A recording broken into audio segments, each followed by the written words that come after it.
Hey there, everybody. We made it to the end of another week. I hope you guys are going to be having another fantastic weekend. If you haven't checked it out already, I did put up an update on my Consolation blog yesterday, or 2 days ago, probably by the time you read this, talking a little bit about Star Fox and the Super Star Fox Weekend competition. Uh, that was actually a pretty fun article for me to write. Is I actually took part in the competition 20 years ago, or a little more than 20 years ago now. It took place over a weekend. I believe it was April 30th through May 2nd. It was the weekend after my birthday, so I had taken a day off during that weekend from my job. I was working as a long distance operator at the time, which was pretty fun. And I went to 3 different stops, and the idea was to try and get the highest score possible at one of those locations so that I could get one of those really cool Star Fox flight jackets, which I did win. As a matter of fact, if you read the article, you'll see. But I actually won at 2 locations of the 3, so that wasn't bad. But Nintendo only sent me one jacket, and I wore it to death, as well as the 3 different T-shirts that I got. So I don't really have any of those left, which is unfortunate. But the whole event was pretty neat. It was a promotion for the Star Fox video game, which had come out in March. And when I read about the competition in Nintendo Power Magazine, I knew that I had to do it. I had to get the game pretty much at launch so I could go ahead and practice. And then through constant play and practice and learning where the enemies were, in the first stage, which is Corneria, and then in the asteroid field stage, I was pretty much ready to take on the game, or at least as ready as I was going to be, and it was a matter of executing. And of course, the first time you play, when it's your turn, and you're not sure exactly what to expect from the competition cartridge, there was a little bit of pressure that went on.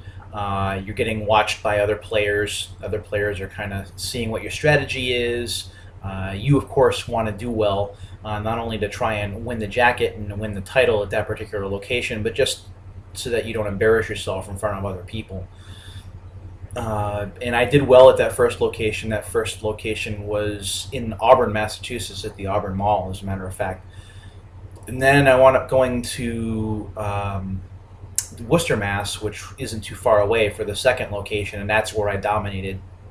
That's where my score was over 150,000 points. Everything was really clicking at that location. I knew what I had to do that I didn't do at the first stop, and did well there, before trekking about 55 miles or so westward to Holyoke, Mass., which is actually close to where I live now. And I didn't do too well there. I was pretty tired. I was actually with my girlfriend at the time, with her brother. The two of us went to all 3 locations, and I didn't feel too bad that I kind of bombed at the Holyoke location. I let him try and do his best, and that was fun.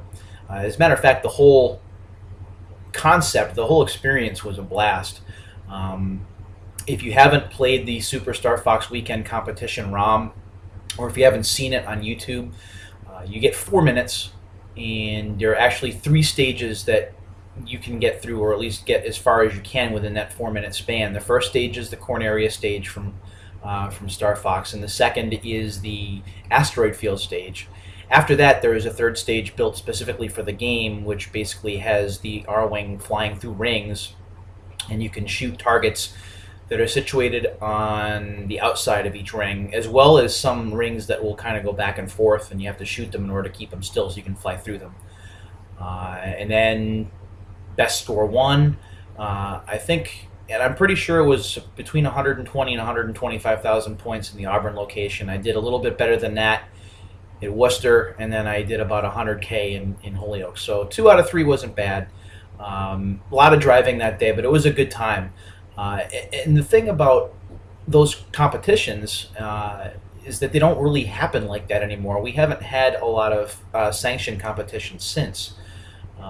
GameStop sometimes will do mini competitions in store for Madden, NFL football, for example, but we don't see something as wide-ranging as we did with the Super Star Fox Weekend competition, or with the Blockbuster World Championship that took place at the Blockbuster Video locations, where there was NBA Jam and a couple of other games on a cartridge. And those were really neat. That was, to me, as close to esports as I ever got. Although I didn't do the Blockbuster event and I didn't do the Nintendo Power Fest event in 1990, which was my loss. I wasn't driving at the time, and I made excuses why I couldn't go rather than just trying to find a way to get there, but that's a story for another time. Uh, but I do miss competitions. The in-store competitions were a pretty neat way to unify a community and get people kind of watching what was going on, sharing strategies, even rooting for other players. That was pretty neat. I loved seeing that, and I miss seeing that.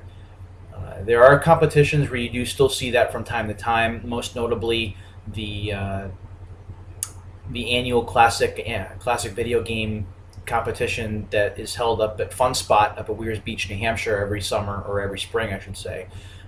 That's a good place to go if you're looking for a community. These guys, while they're setting world records, will watch other players take aim at records, will share strategies with, or will encourage other players, and it's all one big community. While it's friendly competition, it's also very a lot of support in the room or a lot of support in the building for people that are doing the same thing that you're doing. When I set the Seawolf record, it was a game that nobody really played that much or cared about. And when I was the first person documented by Twin Galaxies to actually roll the score over, uh, it was a big deal to me. It was a big deal to Walter Day, who was running Twin Galaxies at the time, and he was my biggest cheerleader. Being able to get my name in the record books or on the champions list with some of the other greats, with Billy Mitchell and all those guys, was a big deal. And then the next year, I was able to do that for a game called Mania Challenge, which is a two-player version, a kind of a slimmed-down version of Taito's Mat Mania. I had a good run on that. I think it was over 1.25 million points. I remember I had my headphones on, I had a cassette tape running, and I basically played along to the music and went as long as I could. And it was neat to be able to take that record down as well. Unfortunately, I don't have the Seawolf record anymore. That was broken, I believe, 2 or 3 years ago. But the Mania Challenge record, at least in Twin Galaxies database, still does exist. So that's kind of neat.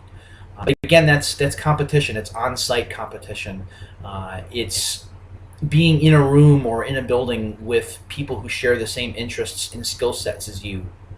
And these are the things that are kind of missing now that we have online and the internet kind of removes the distance part of the equation. I can play against you even though you're on the other side of the planet, for example, and that's where leaderboards come in. But then you can't really verify how the scores on the leaderboards are set. Were there cheats used? Was there something else strange that was going on? Did they use any kind of exploit? That's something that Twin Galaxies and other official record-keeping organizations try and avoid. But when I'm playing on Xbox Live or when I'm playing on the PlayStation Network, some of the marks that I see on some of the leaderboards are just kind of crazy. I don't know how they got there. It's one of the things that keeps me coming back to Pinball Arcade and to Zen Pinball are the leaderboards and that constant competition. How far up the leaderboard can I move? Can I get past some of my friends? Can I beat my own set records? These are the things that I kind of shoot for, and one of the reasons why pinball does mean so much to me even now, even though I'm not playing an actual pinball machine, I'm playing a simulation of an actual table. That's pretty neat. So that's the whole thing with competition, and then in thinking about competition, that's when I decided that I was going to put together that Super Star Fox weekend piece, which I did do, and the link to it will be at the in the about portion of the video. So I encourage you guys to check it out if you haven't already. That would mean a lot. So that's tonight's little ramble. In-store, in-building, in-person competition is something that I really do miss, and it would be cool to see Nintendo or Sony or Microsoft do something like that. sometime in the near future, maybe for the PlayStation 4 or Xbox One, or maybe there'll be a game that Nintendo comes out with that encourages competition in store, perhaps the new Smash Brothers, for example, or maybe even, in fingers crossed, a new Star Fox game sometime in the not too distant future. Anyway, thanks for watching. Have a super weekend, and I'll have another video for you next week.